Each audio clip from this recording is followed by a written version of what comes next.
কখনো পুলিশের বাধা, আবার কখনো আওয়ামী লীগের হামলা। এসব মোকাবেলা করেই গেল 15 বছরের বেশি সময় লড়াই সংগ্রাম চালিয়েছে বিএনপি। তবে রাজনৈতিক পট পরিবর্তনের পর বরিশাল মহানগর বিএনপিতে বেড়েছে অভ্যন্তরীণ কোন্দল। রাজপথে কয়েকভাবে বিভক্ত দলটির নেতাকর্মীরা। গেল বছরের নভেম্বরে মনিরুজ্জামান খান ফারুককে আহ্বায়ক, জিয়াউদ্দিন শিকদার জিয়াকে সদস্য সচিব ও আফরোজা খানম নাসরিনকে যুগ্ম আহ্বায়ক করে 42 সদস্যের বরিশাল মহানগর বিএনপির পূর্ণাঙ্গ আহ্বায়ক কমিটি ঘোষণা করা হয়। যদিও এ কমিটি নিয়ে অভিযোগের শেষ নেই পদবঞ্চিত নেতাদের। গেল 25 নভেম্বর তৃণমূলের সব কমিটি পুনর্গঠনের নির্দেশনা দেয়া হলে তৎপর হয়ে ওঠেন পদ প্রত্যাশীরা। অবশ্যই এটা দলের ক্ষতি হচ্ছে এবং তারা সবসময় কেন্দ্রীয় নেতৃবৃন্দর এবং আমাদের নেতা জনাব তারেক জিয়ার রেফারেন্স দিয়ে বারবার বলে সে কিনা তাদের এই কমিটি করছে। আমরা আদৌ এগুলো বিশ্বাস করি না। অবশ্যই ত্যাগীদের মূল্যায়ন হবে। বর্তমানে যারা কমিটিতে আছেন আমি তাদের ছোট করব না, যেহেতু এর ভিতরে অনেকের রাজনৈতিক অভিজ্ঞতা নাই। রাজনীতির লোকজন রাজনীতি করবে। আসন্ন সম্মেলন সামনে রেখে গেল বছরের ডিসেম্বরে বিলুপ্ত করা হয় মহানগরীর 30টি ওয়ার্ড কমিটি।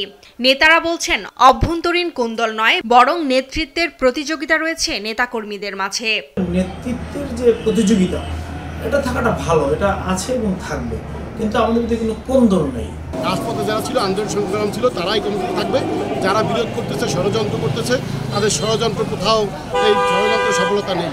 28 তারিখের পর যে কয়জন মাঠে ছিল তারাই কিন্তু আজকে 24-এর মুক্তিযোদ্ধা এবং তারাই কিন্তু আগামী দিনে আন্দোলন সংগ্রামে ছিল বিধায় তারা এই আগামী কমিটিতে আসবে।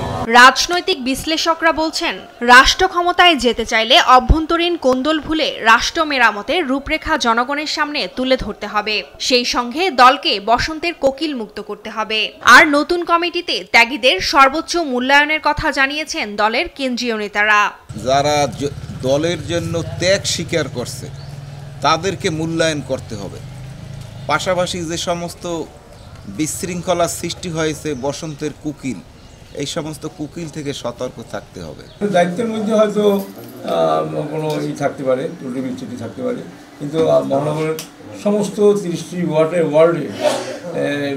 সম্মেলন করে প্রস্তুতি কমিটি করে কমিটি করার সিদ্ধান্ত ঢাকায় মিটিং হয়েছে। বর্তমানে বরিশাল মহানগর বিএনপিতে 4টি গ্রুপ সক্রিয় বলে জানিয়েছেন নেতাকর্মীরা। নিউজ ডেস্ক, দেশ টিভি।